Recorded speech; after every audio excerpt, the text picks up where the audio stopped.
Hey guys, this is ComicVerse with Joe, and I'm Joe. And today is Saturday, March 10th, 2018, and I'm talking about my polls today. Now, I got them Wednesday. I'd like to be able to do the podcast right as soon as I'm done reading them, but I didn't quite manage that this week. But I'm going to try to do a weekly poll list, maybe do some comic news, just random discussion episodes, but we'll see. So I got Harley and Ivy meet Betty and Veronica, number 6 of 6. This just ended. It was a really good... It was a fun little series. Like, I wouldn't say it was fantastic. And there's sometimes that the art, although it was amazing, I could see they kind of reused certain drawings for panels. I don't know. It felt lazy, but I know, I can't make a comic book so quick, so who am I to judge? But it just kind of threw me off seeing panels repeated, especially when it comes to comics. If they do it more frequently, I haven't noticed, but this is the case I noticed. Venom 163, it's the conclusion of the Poison X arc. I enjoyed it very much. Just the whole poisons phenomenon that's going on right now. For those of you who don't know, pretty much they're kind of like an alien race, kind of like the opposite of the symbiotes, where the symbiotes are black and gooey. They're white and rigid. Scaly or I don't even know what you could. They just look like they're made of stone, kind of. But they take on they can absorb the symbiotes when they're using a host body, and so it's kind of, you thought it was cool to see superheroes with the Venom symbiote. Now it's superheroes as poisons, so it's cool to kind of see all the Marvel heroes starting to change into that. It showed it in Venomverse. That was the main plot of Venomverse, was the poisons, and now it's starting to kind of leak into the Marvel universe, at least in Venom's case. There was a small reference of it in Monsters Unleashed, I want to say number 9, number 8, which I thought was interesting. I wonder if there are other comics that kind of referenced it, but this crossover is kind of been jumping back and forth from Venom and X-Men Blue, so that's been pretty cool. It's nice to be able to kind of jump back and forth within the series. I've been getting each Venom, and it seems like each Venom he's been in, each Venom issue has been kind of like a story between all these little mini arcs that jump around. Because I just got over Venom Inc., which was jumping back and forth from Venom to The Amazing Spider-Man, so it's actually been a little while since a Venom issue has just been a Venom story rather than these kind of crossovers. Because I've been getting Venom every time, like it's part of my pull list, and yet I'm stuck in these little bubbles, but we'll see. I've got X-Men Gold number 23. I've been enjoying the fact that they're in jail now. I'm really looking forward to see how long they go with this little story, because I know sometimes, especially with the X-Men issues, like their pocket stories kind of take about 3 issues, and then they move on to something else while still kind of referencing what just happened. But the fact that they're in prison, I'd like to see this kind of go on maybe for a couple more issues, more than the usual, just because it is interesting to see them and the dynamic of them in a mutant prison, where they could easily just kind of get out, but I'd like to see them really kind of suffer in it and kind of just the drama and the turmoil between the inmates. I'm kind of bounced back and forth between DC and X-Men. I haven't really sorted them through. Usually in order. It's of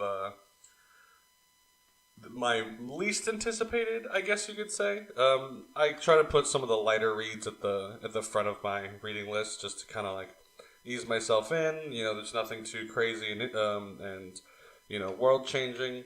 Where by the end of the stack, I'm reading the most story-driven or the most compelling stories that I'm reading, and then right after that are very first issues. So I like to be able to read a first issue where I've been reading comics all day, I'm in the mood, I'm in the mindset, so that when I start a new issue, I can really tell if I like it or not. Because if I'm engrossed in it, then I know. I've been reading some really good shit, and now I'm reading this, and it's just as good, so I'll keep reading. But if it kind of falls flat, then I'll consider maybe picking it up, or maybe just throwing it out. Because I'd like to give it the benefit of the doubt that maybe one or two more issues in, I'd be able to really grasp it, but it's not very often. So anyway, next is Green Arrow, number 38. This is kind of an end of this little Green Arrow era. I think we got the end at the end. Let me see. I've noticed a lot of comic series have really been coming to a close. No, it's not. It's just this little arc. Oh, it was. I remember reading online. It was the end of the writer's run with it. So, but still a good conclusion to like a long running story that's been going on since I picked up Green Arrow. I actually didn't think I'd like it. At first I was kind of like, oh wow, there's a lot going on that I don't know about. But I thoroughly enjoy it. It's really fun. It's really interesting. Like, I've watched the Arrow show. I've watched it a little bit. Sorry about that. I watched the Arrow show a little bit, and way before I really got into comics as much as I do now. And I've kind of dabbled in reading it or watching the show recently. But the comic definitely feels different. It feels like a different Oliver Queen, which is cool. He feels a little bit more heroic, as much as he also has the Playboy millionaire kind of vibe. I don't know. I find him more superhero than vigilante, like the show portrays. It seems since Batman is such a popular character and everyone enjoys a vigilante, Batman, Spider-Man, people superheroing from the shadows. But I don't think people are really ready for TV and movies where superheroes are very out in the open being superheroes. Just kind of, that's their profession, rather than, good people who've come to the call, that they've, the world needs them, so now they're going to fight. But people who actually do it on a regular basis. Next is X-Men Red number 2. This has already been a fantastic series, just in the first 2 issues. Jean Grey is back. I read all of Phoenix Resurrection, which is really cool. I just started the Jean Grey standalone series. I'm a little late in it, but I'm still enjoying it. But Jean Grey leads her own team, and Nightcrawler is also on this team, which I thought was very strange, because he is also on the blue team, but comic books, am I right?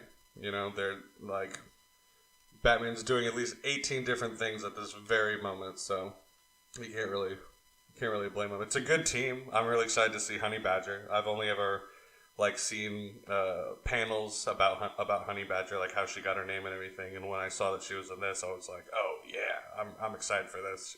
She's already really funny and a really interesting superhero, being a little girl that's like Wolverine. So, and X-23 is also on this team, so they got like 2 Wolverine lookalikes, which is cool. But there's definitely a different dynamic. The cover for this issue, oh my god, it's so good. What's the name here? Travis Charest. But man, it looks good. It looks super cool. Just the way they did Nightcrawler, like, just the fact that he's a naturally hairy guy, just kind of like he's furry, but like the way they kind of did the fur in his face it looks like he's got like a beard, which is cool. It's not really usually portrayed that way. I'm into it. Batman White Knight, number 6 of 8. So this has just been a super fantastic, super amazing series so far. I cannot recommend it enough. Just anytime there's a story that just kind of turns the normal storyline on its ass and just kind of flips it around and does dirty stuff to it. Like, the Joker is the good guy. Like, he's turned a new leaf. Batman is more reckless than I've ever seen him. Nightwing and Batgirl they're turning on Batman, and they're starting to see that he might not be as good for Gotham as he is.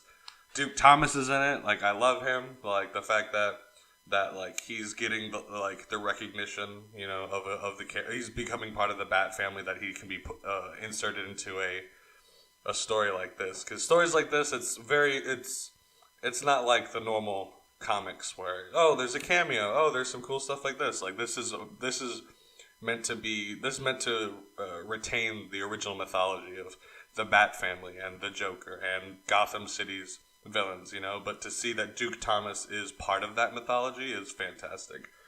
So I really enjoy this one. Next is Batman 42. So, Love the story, not so much the art. I don't know what it is about these past couple issues, but the artist has been. I don't know if I'm paranoid. I don't know if it's just making up in my head. Honestly, it's probably. I could get my answer if I just Googled it, but all the art looks like it was like 3D rendered.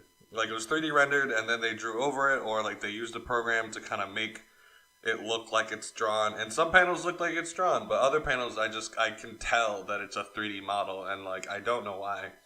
So I don't know if I'm crazy or what, but like I'm just not into it. Sometimes it's cool, sometimes it's not, but it's just like it's weird. I can see. I like knowing that it was drawn, hand drawn. Now, don't get me wrong, hand drawn on a computer just as much. Like if it's digital, like there's so much digital art done nowadays, but I just mean like with a hand. You know what I mean? So not just modeled and then made to look like it. I don't know. It's weird for me.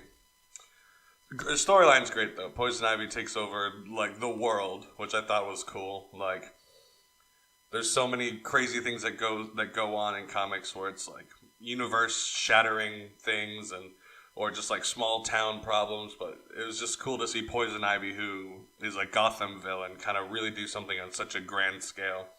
I almost don't like it. I like it a lot, but like I kind of know that it's a little far fetched. Like she's that powerful. Why didn't she just do this before? You know what I mean? But I mean, she's gotten pretty far so far. Like, she's given Batman a run for his money, but it's just interesting. I like it a lot, but I'm still skeptical of it.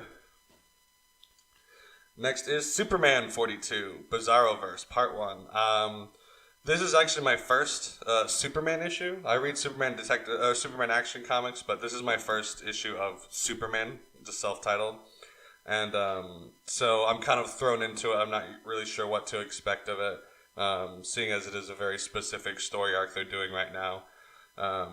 But yeah, a lot of Bizarro talk, which I definitely had to figure out how to read since he kind of speaks in opposites. But because I'm used to the Bizarro from Red Hood and the Outlaws, that I like that Bizarro. That Bizarro speaks even when he's he's in an arc right now where he's like a super genius. But even when he's dumb, he kind of talks normally rather than in opposites. But I ain't mad at it. I've also got Justice League issue 39 and 40.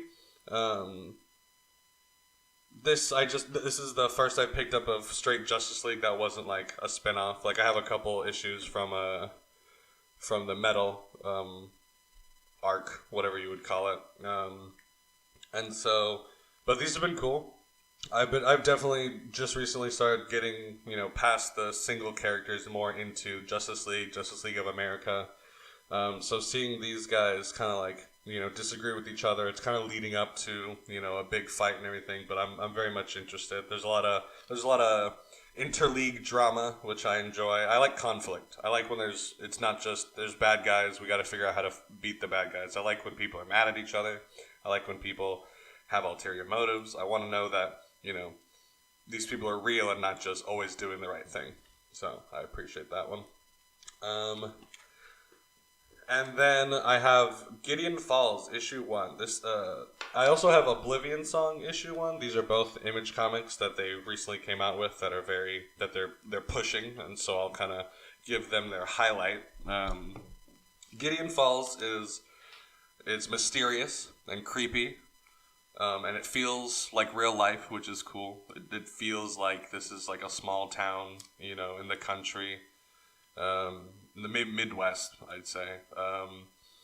And there's creepy, spooky things going on, and it's very much like a horror thriller, like I like dark stories like this where it's like a horror movie but in a comic, but like the pacing is better. It's not about the eerie music, it's not about jump scares, it's about like setting a theme and very intimidating, very unsettling art, which I'm really into, and I think it definitely has that. So I would definitely recommend it. I'm after the first issue, I'm very, very much looking forward to it. And the other one, Oblivion Song. This one is so like sci-fi, interesting. Like it's kind of mysterious. Kind of has like a vibe from the HBO show The Leftovers, where like there's this mysterious thing happen and no one really knows why, but they just have to deal with it. And it's like an alternate dimension that people disappeared to, and there's this guy who knows how to go to that dimension and save people. He's looking for his brother, and the government wants to stop funding his project, but he still hasn't found his brother, but the monsters are creepy and cool, and it's all super weird and sci-fi, and I'm into it. So, but yeah, that's everything I got this week. I usually get somewhere between, on a really light week, I probably have like 5 or 6 issues. On a really heavy week, I can have, what do I have here? 1, 3, 4, 5, 6, 7, 8, 9, 10, 11, 12. 12 issues. I'm probably the highest I've gotten is like, maybe like 18, something like that. I'm not entirely sure. I had a month where I didn't buy them for 3 weeks, and I ended up having like 34 issues, something like that. It was ridiculous. But yeah, so that's what I got this week. Those are kind of like my recommendations, kind of my thoughts and interest in it. I'd like to be able to get into more depth with it, but I don't really want to get too spoilery.